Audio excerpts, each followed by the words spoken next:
endowed with rich natural resources, but they were least exploited for the benefits of the economy. Reason the country continued to depend more on imports. In spite of higher exports, in 2021, the country's trade deficit worsened, recording 1,478 billion CFA francs as compared to 1,375 billion francs CFA.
From Christmas trees to lighting gadgets, beautiful flowers, bows and other decorative items, what flaunts almost all markets visited in the economic city, Douala, as the December festive period comes knocking. Quite a busy period for vendors and buyers who need each other at a time like this. We have Christmas trees, we have these lights, we have the stars, and we have this boss. Then you can see like the things behind. Most of the things we just bring out samples like to expose because of space. Most of the people are going in for the Christmas trees and few of the decoration. Why some customers buy their items to beautify their houses during the end of year feast, others buy and in turn sell in order to make ends meet. Buying Christmas trees, the bulbs and some few decorations to go and sell. Since I'm still new here, I'm trying to see if I can do some small business. The business, according to some vendors, is lucrative, but they are sometimes limited by high prices. Sebul. These balls are beautiful, but the problem is the price. Things have become so expensive in the market. We buy these, for instance, at 1,000 to buy. With the importance many people place on this festive period, some say they have done intense preparations already. They came in their numbers, gathered and raised voices for the return of peace in the crisis areas of Cameroon. The Lord has inspired us during this period, given the situation in which Cameroonians are living in. We pray hard against poverty, diseases, and war in the far north and the English-speaking regions, the northwest and the southwest of Cameroon. Children of God during this period should rise up to be the solution that Cameroon needs. On this eve of the end of year, the Christians of the Evangelical Mission of Life and Peace in Cameroon respond to the recognition of God as the one and only Savior. The solution to solve this problem, it is not only at the level of the businessmen. Even the church must stand in union force to pray for the transformation of the nation. Nearly 100 Christians this Sunday, December 4, 2022, in the third locality of Douala, Cameroon, gathered for this prayer session with same prayer point, which is peace. The talk in the town of Eboloa, South Region today is geared towards Christmas. Major roundabouts like the Shala Saleh Amusement Park, Ron Point Central, the sports complex and many other sites have witnessed a special touch. We have a trade fair organized in the town. We're already announcing artists that will perform during the trade fair. This is a way of telling the public Christmas is around the corner.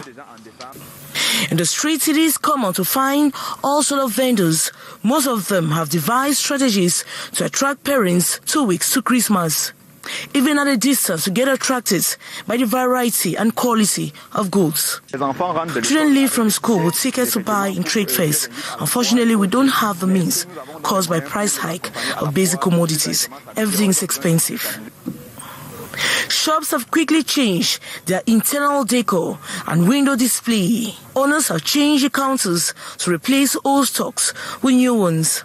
Some have added some extra beauty to make it more attractive. On their part, parents are still cash-strapped, as most complain of hard times. We are set. We are simply waiting for parents to come by. Things are just so difficult. They are goods here, but no one to buy. They are beautiful dresses for girls. Unfortunately, I don't have the means as I speak.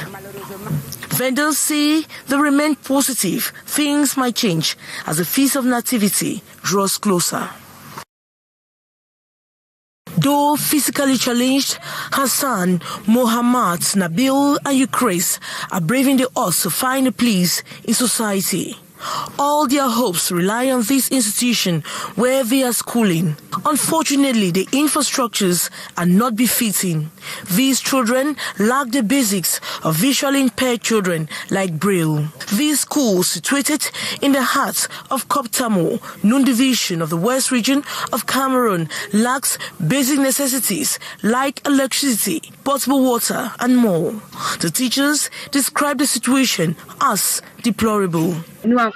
We are facing several difficulties. The first is water crisis. We don't have water on campus. We are forced to trek for kilometers just to get water. Secondly, we don't have electricity. We are also lacking in didactic material like computers, printers, and many more. We also need disposable napkins for the kids. The officials decried the absence of a fence for the security of the children. The visit of the Cameroon Human Rights Commission is described as timely.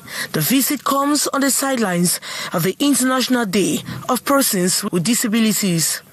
In managing those disabilities children, what are we doing? We're respecting their right to life.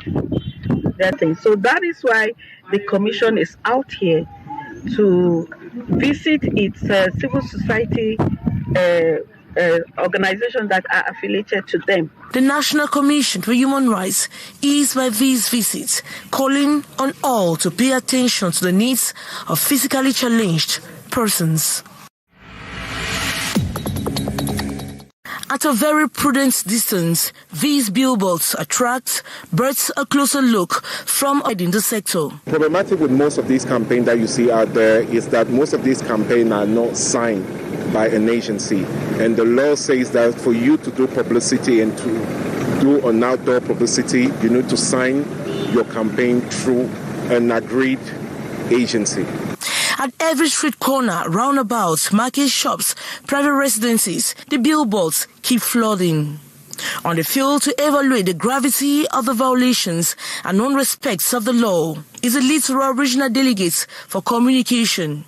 She's being backed by union leaders of the sector. The Regional Delegate of Communication is doing a campaign to tell people that they should stop doing publicity without going through agreed agency or a regie publicity. You simply need to make sure that the local agency puts them on the billboard. The field campaign is coming after several meetings with operators, but which seems not to be yielding fruits anymore. In his recent press release, Finance Minister has cautioned all to respect the laws. The Ministry of Finance is talking about taxes that are illegally taken by the mayor. The Ministry of Finance is trying to regulate the job. The illegal practice has been on for decades with no stringent measures to bring operators to book. The seaside resort town of Cliquez in the south region of Cameroon, a veritable touristic destination that attracts thousands of visitors annually, each visiting for a purpose. It's a very nice place, and as you can see, it's water, the white sand and all. So it's a very nice place, and I'm happy to be here. I always come here once in a while to have fun. But what is really attracting me to come here is the sun. You enjoy the sun. It's very natural. Everything is very good. The Ngoye Beach, the Kribi Lighthouse, and the Lobe Waterfall are some of the attractions for foreign tourists. The end-of-year holiday records the highest number of visitors who, upon arrival, enjoy the salty seawater, the cool breeze, the white sandy beach, and the beautiful mermaids. They also savour seafood, including shrimps, accompanied by fried plantains and many other mouth-watering food. They, however, don't leave without having a taste of the fresh coconut water. I chose to come to Cliquez for some days of holidays because I like it here. I like the beach. I like to eat fish. And I had already been here 7 years ago, and I wanted to see the place again. In the Ocean Division expect the number of tourists to multiply once there is proper collaboration between the administration, tourist guides and agents, as well as the locals who can assist in updating data on the number of visitors annually.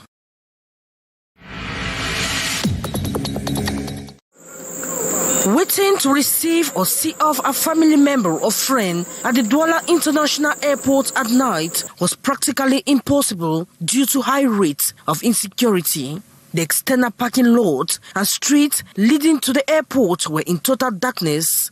Management of the airport has undertaken to rehabilitate the lighting system. For the past couple of weeks, work has been ongoing and the results have been positive. It has changed. Before, there was total darkness here, but as you can see, there is light everywhere, and we are proud to be at the Douala International Airport. In the past, there was darkness almost everywhere, but we have just noticed that electricity poles have been changed, and we are proud. I can now move freely without fear of being attacked. There has been an improvement. It was daunting to confidently stand or sit in a vehicle at the external parking lot, like this lady manipulating her phone without fear of being attacked by hoodlums. But the situation has changed. Inhabitants now freely walk along the streets, and even couples spend quality time enjoying the evening breeze. I thought it was prohibited for people to park at this external parking lot, whereas it was all because of insecurity. I have been here for a few hours manipulating my phone. I have no fear, whereas in the past, even in the day, people were attacked. It is different now. There is an improvement as far as security is concerned. These technicians have been on the field since the month of November, changing electricity poles and bulbs, ensuring the airport is bright once again.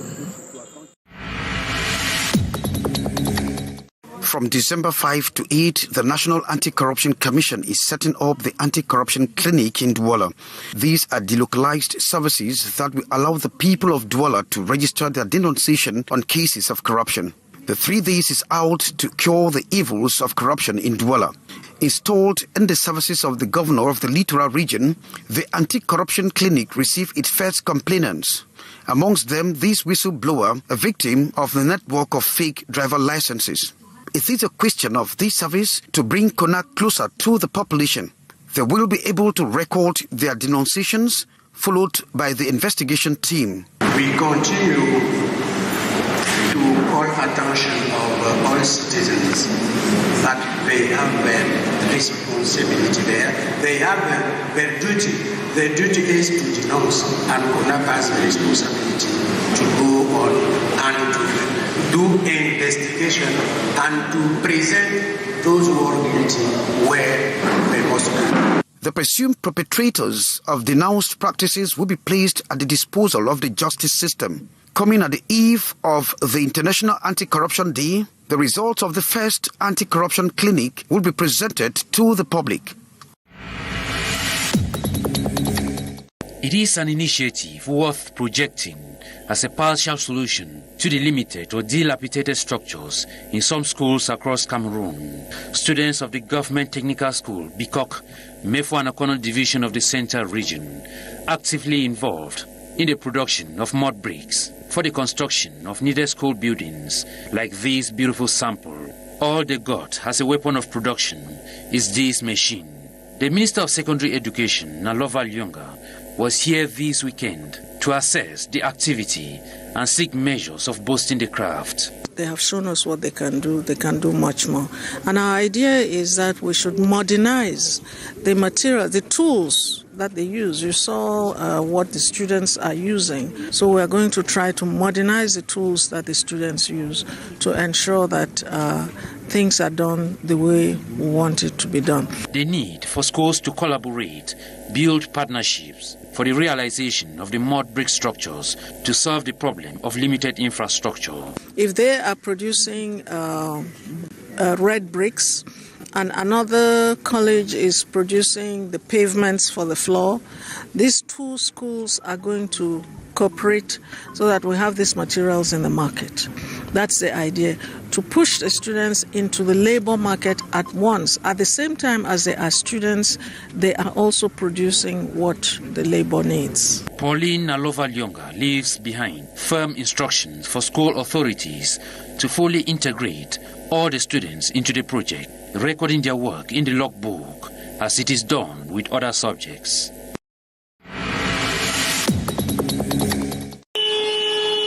Vehicles honing at the same spots in major road junctions in Yaoundé hold up in the city of Seven Hills, becoming dense during this festive month. Since December 1st, the situation is complicated. Even with the car, we prefer to park and hire a bike. It is not easy, but we are forced to deal with it as we struggle to do shopping for children ahead of Christmas, so we have to do with it. Il faut acheter les articles pour les enfants, les habits et tout. Bon. On fait avec. The phenomenon is greatly affecting the daily schedule of the Yaoundé inhabitants. The situation destabilizes programs enormously. Whatever we have to do, and we are still here at the central town, we are running behind time. Many prefer to trek across such saturated areas as the only solution. Many fear what the state of the hold-up will look like from December 20th, when preparations for Christmas enter full gear. It is at the Esasi crossroad that the lifeless body of 22-year-old Yves Ajomo was found after an accident over the weekend. Eyewitnesses reported that the 22-year-old farmer was rushed over by a high-speed van that pulled him on the third road about 100 meters. The moment he got a warning signal, the bike rider panicked and lifted up his bike. After he had fallen off the bike, he got up and tried to lift up his bike, and that's how the vehicle on high speed crushed him. A resident of Vangan village, Yves Ajomo was a farmer by profession and came for his routine sale of cocoa. He borrowed his cousin's motorcycle to go about his business where the tragedy occurred. The farmer's family in total consternation on hearing the misfortune. The police have opened up investigation. Meantime, authorities have called for vigilance, especially during end-of-year festivities, which come with a lot of rush. Canal